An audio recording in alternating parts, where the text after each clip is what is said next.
Assalamualaikum warahmatullahi wabarakatuh. Perkenalkan, nama saya Melani Humaira dengan NIM D022030 kelas Informatika E.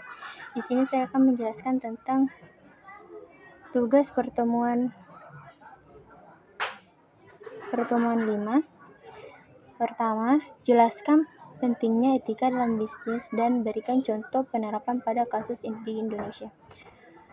Di sini saya mengambil jurnal dari contoh kasus praktik finansial teknologi ilegal dalam bentuk pinjaman online ditinjau dari etika bisnis. Di sini, suatu perusahaan dalam menjalankan usahanya tentu saja harus memikirkan dampak apa yang terjadi dalam kegiatan usahanya. Melihat permasalahan yang terjadi masyarakat terkait dengan praktik bisnis pinjaman online, P2P lending ilegal tentu saja menimbulkan suatu keprihatinan dalam konteks etika bisnis yang mengutamakan kejujuran dan berbuat baik kepada orang lain. Berdasarkan keadaan tersebut, penulis tertarik untuk mengaji praktik finansial teknologi ilegal ditinjau dari perspektif etika bisnis.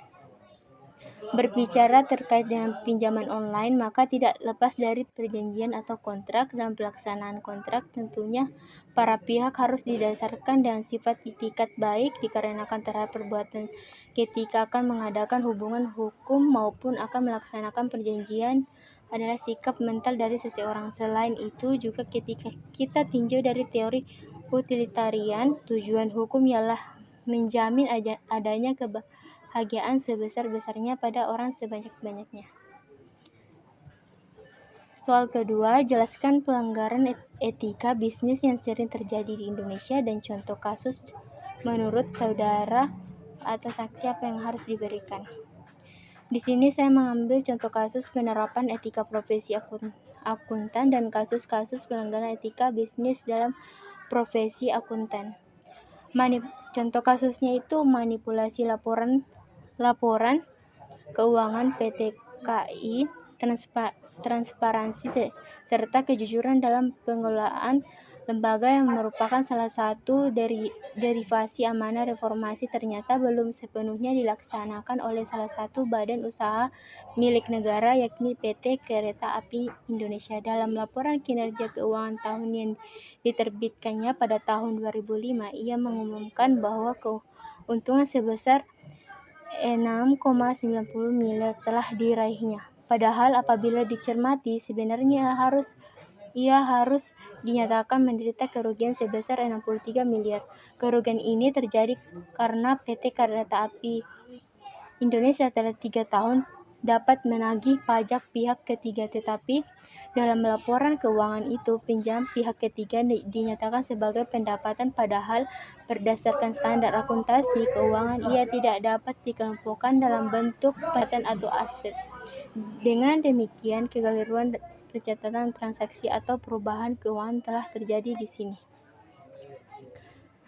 Sikap yang harus diambil yaitu manajemen PT KAI melakukan koreksi atas salah saji pajak pihak ketiga yang dimasukkan sebagai aset menurut nilai pensiun cadang dan perlengkapan yang belum dibebankan bantuan pemerintah yang seharusnya disajikan sebagai bagian modal perseroan, meminta maaf kepada stakeholder melalui konversi pers dan berjanji tidak mengulangi kembali di masa datang.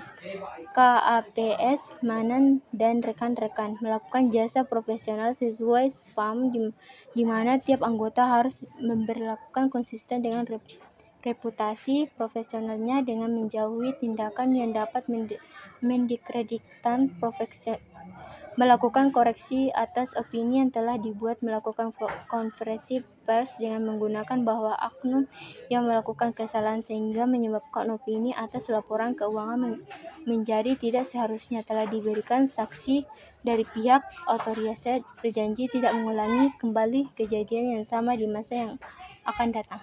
Soal ketiga, bagaimana cara kerja bisnis dari kedua perusahaan ini, IBM atau Johnson & Johnson. Mengapa kedua perusahaan ini masih dikatakan menggunakan etika atau bisnis yang baik? Baik IBM maupun Johnson & Johnson adalah perusahaan yang telah lama beroperasi dan dikenal karena memiliki reputasi yang kuat dalam hal etika bisnis dan praktik yang bertanggung jawab. Ini biasanya terwujud melalui beberapa cara. Pertama, komitmen terhadap kode etik, pentingnya CSR atau Corporate Social Responsibility, inovasi untuk kesejahteraan, transparansi dan akuntabilitas, komitmen terhadap kualitas dan keamanan. Secara keseluruhan, IBM dan Johnson & Johnson tetap dianggap sebagai perusahaan dengan etika bisnis yang baik karena komitmen mereka terhadap prinsip-prinsip moral, tanggung jawab sosial, dan kualitas dan operasi mereka. Mereka memainkan peran penting dalam membentuk paradigma bisnis yang berkelanjutan dan bertanggung jawab. Sekian presentasi saya, penjelasan saya. Assalamualaikum warahmatullahi wabarakatuh.